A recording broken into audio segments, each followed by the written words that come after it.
সূরা কাউসার পড়ে হাতের বৃদ্ধাঙ্গুলে ফু দিলে যে কেউ আপনার বাধ্য হয়ে যাবে। এটা পবিত্র কোরআনুল কারীমের একটি সূরা। পবিত্র কোরআনুল কারীমের ভিতরে ছোট্ট একটি সূরা হচ্ছে সূরাতুল কাউসার। অনেক সময় আমাদের স্বামী আমাদের কথা শোনে না। অনেক সময় কিছু মায়েরা, কিছু বোনেরা আমাদেরকে ফোন দিয়ে থাকেন, হুজুর আমার স্বামী পরকীয়ায় লিপ্ত হয়েছে, আমার স্বামী বিভিন্ন মেয়েদের সাথে কথা বলে থাকে। অনেক সময় প্রবাসী ভাইরা আছেন, তারা বলেন আমার স্ত্রী আমার কথা শোনে না, আমার স্ত্রী আমার টাকা নিয়ে ফুর্তি করে অন্যদের ছেলেদের সাথে কথা বলে, কিন্তু সে আমার কোনো কথা শোনে না। এই বিভিন্নভাবে যদি তারা অন্যভাবে চলে যায়, তাহলে স্ত্রীকে বাধ্য করার জন্য অথবা স্বামীকে বাধ্য করার জন্য এই চমৎকার একটি আমল যদি আপনি করতে পারেন, আমি আপনাদেরকে জানিয়ে দিব এই নিয়মটা কিভাবে করবেন। আবার অনেক সময় সন্তান কথা শোনে না, অফিসের বস শুধু আপনার উপর অত্যাচার করে, জুলুম করে, নির্যাতন করে, যার কারণে আপনি কঠিন বিপদের ভিতরে পড়ে আছেন। যদি আপনি এই আমলটা করতে পারেন, অবশ্যই আল্লাহ তাআলার পক্ষ থেকে সুন্দর একটা ফলাফল আসবে। 21 দিন এই আমলটা করবেন। আমলটি করবেন কিভাবে আমি আপনাদেরকে ভালো করে বলে দিচ্ছি। প্রথমে আপনি ওযু করবেন, পবিত্র অবস্থায় থাকবেন, অবশ্যই পবিত্র থাকতে হবে। এরপরে আপনি ফজরের নামাজের পরে অবশ্যই ফজরের নামাজ পড়বেন, কারণ ফজরের ভিতরে বরকত রয়েছে। ফজরের নামাজ পড়ে আপনি পবিত্র হয়ে ওই নামাজের স্থানেই যদি আপনি পড়তে পারেন আলহামদুলিল্লাহ ভালো। আর যদি সেখান থেকে উঠে অন্য কোনো কাজ করেন, তারপরে ওযু অবস্থায় যদি সেখানে বসেন কোনো সমস্যা নাই, পড়তে পারবেন। আপনি প্রথমে ওযু করবেন, ওযু অবস্থায় সেখানে বসবেন। বসার পরে একবার সূরা ফাতিহা পড়বেন, এরপরে 4 কুল পড়বেন, কুল ইয়া আইয়ুহাল কাফিরুন, কুল হুয়াল্লাহু আহাদ, কুল আউযু বিরাব্বিল ফালাক, কুল আউযু বিরাব্বিন নাস। এটা পড়ে আপনার বুকে ফু দিবেন এবং পুরো শরীরকে মাসাজ করে দিবেন, আপনার শরীর বন্ধ হয়ে যাবে।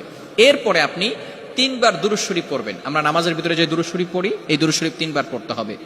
এই দুরূদ শরীফ 3 বার বলার পরে এরপর আপনি আউযু বিল্লাহ বিসমিল্লাহ সহকারে সূরা কাউসার পড়বেন 21 বার। কতবার? সূরা কাউসার 21 বার পড়তে হবে আউযু বিল্লাহ বিসমিল্লাহ সহকারে। 21 বার পড়ার পরে আপনার এই বৃদ্ধাঙ্গুলটা এই যেখানে আমরা করগুনি 1 2 3 একের জায়গায় রেখে এরপর আপনি এটাকে মুষ্টিবদ্ধ করবেন। এরপরে আপনি সূরা কাউসার 21 বার পড়ার পরে সেখানে ফু দিবেন। ফু দেওয়ার পরে যাকে আপনি বাধ্য করতে চাচ্ছেন হালাল ভাবে, অবশ্যই হালাল ভাবে হতে হবে, হারাম ভাবে করলে কিন্তু হবে না, অবশ্যই হালাল হতে হবে। যাকে আপনি বাধ্য করতে চাচ্ছেন তার নাম 7 বার পড়বেন এবং তার পিতামাতার নাম 1 বার পড়বেন, এবং আপনি মনে মনে চিন্তা করবেন যে আমি তাকে হালাল ভাবে বাধ্য করতে চাচ্ছি এবং কোরআনিক ভাবে তাকে বাধ্য করতে চাচ্ছি। এরপরে এভাবে অনেক সময় ধরে রেখে, কিছু সময় ধরে রেখে আপনি আবারও 3 বার দুরূদ শরীফ পড়বেন, তারপরে হাতটাকে ছেড়ে দিবেন।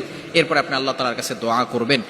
এই আমল যদি আপনি করতে পারেন ইনশাআল্লাহ 21 দিন টানা আমল যদি করতে পারেন, অবশ্যই আল্লাহ তাআলার পক্ষ থেকে ভালো একটা ফলাফল আসবে। তবে এটা হালাল ভাবে করতে হবে, ইয়াকিনের সাথে করতে হবে।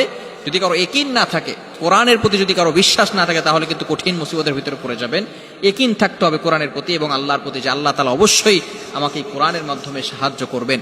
এবং হালাল পন্থা থাকতে হবে, হারাম কোনো কাজ করা যাবে না। বিশেষ করে ইয়াং পিপল যারা আছে, এটা শোনার পরে তারা একেবারে খুশিতে আত্মহারা হয়ে যাবে যে আমি আমার গার্লফ্রেন্ডকে এবার বিয়ে করার জন্য অথবা গার্লফ্রেন্ডকে পটানোর জন্য আমি পুরা ভালো একটা আমল পেয়ে গেছি। খবরদার, এটা করা যাবে না। এটা যারা হালাল ভাবে, স্বামী কথা শোনে না অথবা স্ত্রী কথা শোনে না, সন্তানরা কথা শোনে না, হালাল ভাবে যদি আপনি কাউকে বাধ্য করতে চান এই আমলটা করতে পারেন। হারাম ভাবে করলে কোনো ফায়দা হবে না। আল্লাহ পাক রব্বুল আলামিন আমাদের সকলকে বুঝার তৌফিক